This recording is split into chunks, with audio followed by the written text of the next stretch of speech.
It's the 15th century, which is everything that's happening in the 1400s. In Europe, the 15th century, hold on one second before I start. I am going to start my timer for myself. In Europe, the 15th century includes parts of the late Middle Ages, the early Renaissance, and the early modern period. Now let's break down this sentence because there's a few different important terms. The late Middle Ages is a period of European history that lasts from the 1300s until the 1500s. The early Renaissance seems to refer to a kind of period in art. So the early Renaissance in terms of art. And the early modern period is a historical period that is part of or immediately preceding the modern period. Okay? Many technological and social and cultural developments of the 15th century can, in retrospect, be seen as heralding the European miracle of the following century. The architectural perspective and the modern fields which are known today as banking and accounting were founded in Italy.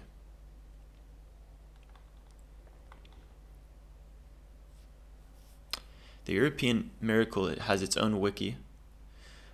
It says here in the blurb, or in the, I don't know what to call this. I don't know why the word blurb came up, but I don't think that's the right word. In this little summary, it says, the great divergence or European miracle is the socio-economic shift in which the Western world overcame pre-modern growth constraints and emerged during the 19th century as the most powerful and wealthy civilizations, eclipsing previously dominant or comparable civilizations. There's a picture here of a chart that shows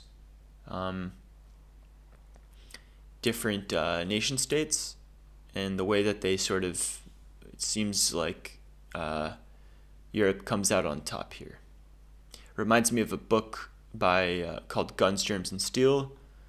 A great book that talks in part about, tries to answer the question on why Europe, I guess, really did become the dominant power of the dominant world power that it did. Okay, let's continue. The 100 Years' War ends with a decisive French victory over the English in the Battle of Castilian. Financial troubles in England followed the conflict, resulted in the Wars of the Roses, a series of dynastic wars for the throne of England. The conflicts end with the defeat of Richard III by Henry the Seventh, at the Battle of Bosworth Field, establishing the Tudor dynasty in the late part of the century. Okay, so I want to click into the War of Roses. If you're fans of Game of Thrones, I believe that George R.R. Martin was in part influenced or inspired with the intrigue and the kind of the, I don't know if sentiment is the right word, but the sentiments of that period when he was writing the cycle of ice and fire in the Game of Thrones saga, or the Ice and Fire saga. So I'm gonna click into that because it sounds interesting to me personally. The Tudor dynasty, as I've also heard of, which are the Tudors, and of course, I personally can't help but notice these names. It's these Richards and Henrys that have these Roman numerals attached, the thirds, the sevenths, as if, I mean, it's like when I think of history in the medieval period, just insert some names, some Henry, some Richard, add a Roman numeral, and it sounds so middle agey to me. And I'm like lost. Like, who was the first? Who was the second? We were already at the seventh.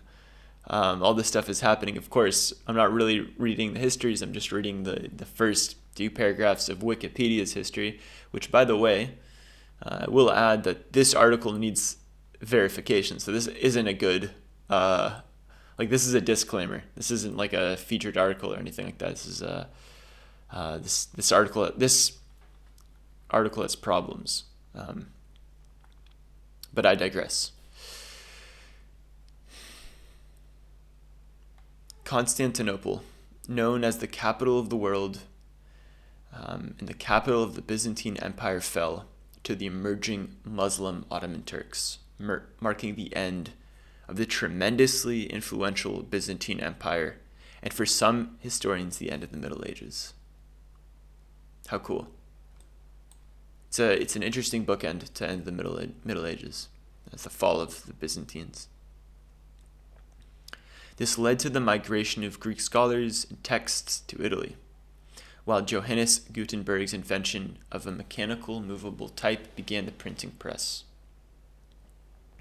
These two events played key roles in the development of the Renaissance. The Roman papacy was split into two parts in Europe for decades, the so-called Western Schism, until the Council of Constance.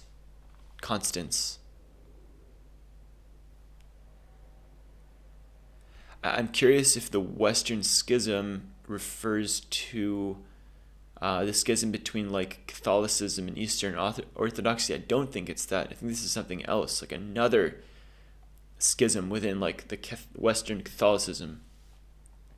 I'm gonna add that to the reading list. And it seems like the Council of Constance kind of brings them together. The division of the Catholic Church and the unrest associated with the Hussite movement would become factors in the rise of Protestant Reformation in the following century. So the Hussite movement were a Czech proto-Protestant Christian movement with influences from both the Byzantine Rite and John Wycliffe. Okay, super cool. I'm going to click into this, if I don't mind. Okay, moving on. This might need a part 2. Hopefully I'm not going too over time here. Islamic Spain became dissolved through Christian Reconquista, followed by the forced conversions and the Muslim rebellion. Forced conversion of Muslims? Wow. Okay, that's interesting to me. I'm adding this to the reading list. Ending over 7 centuries of Islamic rule and returning southern Spain to Christian rulers. The spices, wines, and precious metals of the Bengal Sultanate had attracted European traders to trade with Bengal, but the trade was subsequently lowered due to the rise of the Ottoman Empire, which introduced new taxes and tariffs against European traders. And this has led to explorers like Christopher Columbus finding a route to reach India, which eventually reached the Americas. Explorers like Vasco da Gama, a Portuguese traveler, also found a route to reach India. So I'm going to click into these. I think he was like Medici family or something like that. I'm going to click into Columbus. In Asia, the Timurid Empire collapsed and the Afghan Pashtun Lodi dynasty took control of the Delhi Sultanate under the rule of the Yonggul Emperor, who built the Forbidden City, and Commander Zheng He to explore the world overseas. The Ming dynasty's territory reached its pinnacle. In Africa, the spread of Islam led to the destruction of Christian kingdoms of Nubia by the end of the century, leaving only Alodia, which was to collapse in 1504. The formerly vast Mali Empire teetered on the brink of collapse under pressure from rising Songhai Empire. It's as if the Muslim conquerors who were kicked out of Andalusia and kicked out of Europe on the eastern side, just sort of, I guess,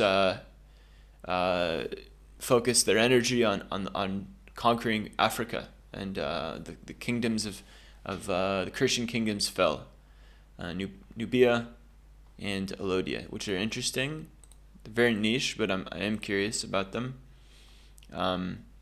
In the Americas, both the Aztec Empire and the Inca Empire reached the peak of their influence, but the voyages of Christopher Columbus and the European voyages of the discovery in the Americas, beginning the European colonization of Americas, changing the course of modern history. This is insane and a huge chapter in history. That's all for today. See you guys on the next one.